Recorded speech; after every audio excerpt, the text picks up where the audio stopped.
ఇది చూడగానే సీతాఫలం అనుకున్నాము, అదే ఫ్యామిలీ అని తెలుసు. బట్ అది రామాఫలమా, లేకపోతే లక్ష్మీ ఫలమా, లేకపోతే హనుమ ఫలమా మాకు తెలియదు. ఇంకా పేరు చూస్తే అని ఉంది.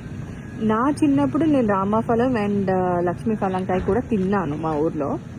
బట్ ఇది ఇంతకీ ఏమిటో మీరు చెప్పండి. మేమైతే మిస్ అవ్వదలుచుకోలేదు, సో తీసుకుంటున్నాం. మేబీ బియ్యంలో పెట్టాలి. అది హాట్ లాగా ఉంది, మీరు ఇటు సరంగా చూపిస్తే. ఇప్పటికైనా కనబడింది. పోన్లే, ఆ ఫలానా రూపంలోనే కనబడింది. ఫలానా రూపంలో కనబడింది కదా. అబ్బా పంచి పలకనామాకే పంచ. ఒక ప్రేమ సరిపోయిందా? ఇంకో ప్రేమ ఏమంటారు?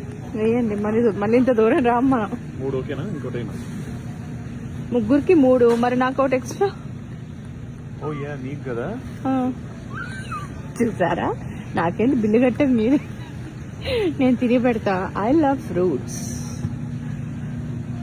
ఇవి ఒక్కొక్కటి ఒక్కొక్క షేప్ లో ఉన్నాయి. మన సీతాఫలాలు అయితే మంచిగా ఇట్లా టక్క టక్క టక్క తీసుకునేలాగా ఉంటాయి. అవును, కానీ అది తినడానికి కూడా ఏడ్చే జనాలు ఏమంటారు. మా ఆయనకి సీతాఫలంకి పెడితే ఏంటి గింజలు లేకుండా ఉంటే బాగుండు, లేదా గింజలు తీసేసి పెడితే బాగుండు అంట. ఎవరైనా ఉంటారు. టేస్ట్లెస్. మేమేమో తినలేక దొరక్క ఏడుస్తుంటే. సర్లే, ఇది ఇంతకీ ఏం ఫలమో మీరు చెప్పండి మాకు. మేమైతే తీసుకుంటున్నాం.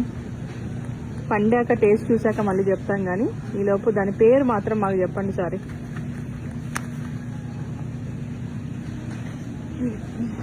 మేనేజర్ స్పెషల్ అంట.